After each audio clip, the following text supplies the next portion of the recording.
मधु बार बार अपनी मम्मी को फोन मिलाने की कोशिश कर रही थी, परंतु बार बार उसकी माँ का फोन बंद आ रहा था। वह अपने कमरे में बैठी हुई पछता रही थी कि उसने रात को ही अपनी मम्मी से बात क्यों नहीं की थी। परंतु उस वक्त तो उसके दिमाग पर क्रोध सवार हो गया था और उसने अपनी मम्मी का फोन तक नहीं उठाया। उसकी मम्मी ने उसे कितना समझाया था, परंतु वह बेहद जिद्दी थी और गुस्सेबाज स्वभाव की थी। वह किसी की बात तक नहीं मानती थी। आज उसका मन चिंताओं से घिरा हुआ था। ऐसे लग रहा था मानो कोई अनहोनी ना हो गई हो। वह फिर से अपने फोन से अपनी मां को मिलाने लगी। अब की बार फोन उसके भतीजे राघव ने उठाया था। जब उसने फोन बंद होने का कारण पूछा तो वह बोला, बुआ, फोन की बैटरी खत्म हो गई थी, अब दोबारा चार्ज करा है। यह सुनकर मधु उस पर चिल्लाकर बोली, अच्छा जल्दी से बड़ी मम्मी से मेरी बात करा दे। मधु की बात सुनकर राघव बोला, बुआ, अब बड़ी मम्मी कभी नहीं बोलेंगी। रात को दिल का दौरा पड़ने से उनकी मृत्यु हो गई। इतना सुनते ही मधु के हाथ से फोन छूटकर नीचे गिर गया, जिसकी आवाज सुनकर उसकी सास और पति उसके पास आए। जब उन्हें उसकी मम्मी की मृत्यु का पता चला तो वे तुरंत मधु को साथ लेकर उसके घर की तरफ चल दिए। घर जाकर मधु ने देखा कि उसकी मम्मी की मृत्यु हो गई थी और जमीन पर उनका शव पड़ा हुआ था। उसके भैया भाभी उसकी मां के शव के पास बैठकर विलाप कर रहे थे। मधु भी अपनी मम्मी को देखकर विलाप करने लगी और बोली, मम्मी, आप हमें छोड़कर क्यों चली गई? मधु की बात सुनकर राघव बोला, बुआ, अब आप क्यों रो रही हो?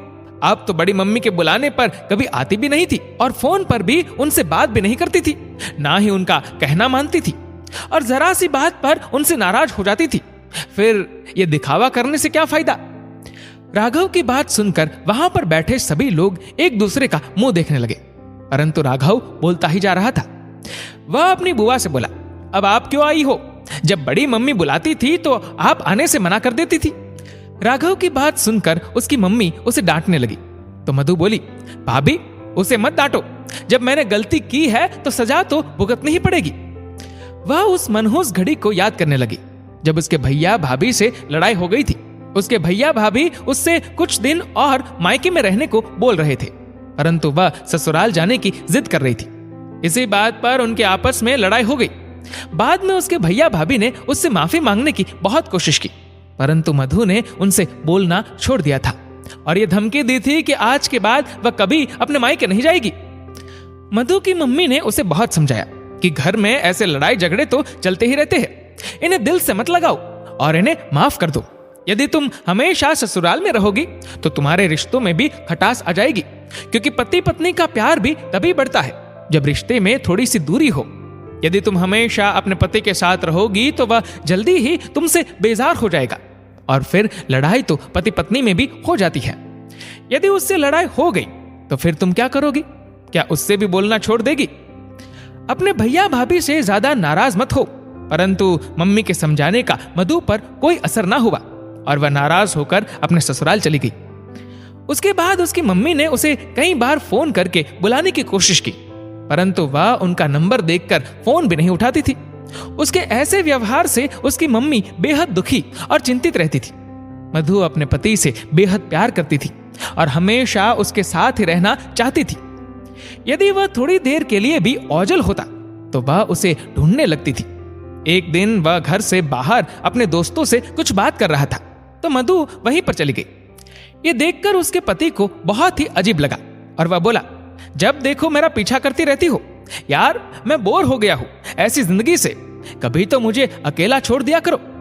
मेरा भी मन करता है दोस्तों से बात करने को। दोस्तों के सामने अपने पति के मुख से ऐसी बातें सुनकर मधु का दिल टूट गया था। आज उसे अपनी मम्मी की कही बातें सच लग रही थी। वह सोच रही थी कि तभी उसकी मम्मी का फोन आ गया। वह उसे कुछ दिनों के लिए अपने पास बुलाना चाहती थी, परंतु मधु ने गुस्से की वजह से फोन नहीं उठाया। थोड़ी देर में जब उसका पति कमरे में आया तो वह मधु से बोला, तुम कुछ दिन के लिए अपने मायके क्यों नहीं चली जाती?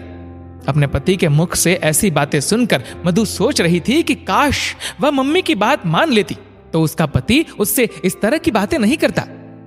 ये सोचकर उसने इस बार कुछ दिन अपने घर रहने का विचार बनाया। अगले दिन जब वह अपनी मम्मी को फोन करने लगी तो वह इस संसार से विदा हो चुकी थी। मधु अब पछता रही थी कि काश वह अपनी मम्मी की बात मान लेती और कुछ दिन उनके साथ भी गुजार लेती तो कितना अच्छा होता।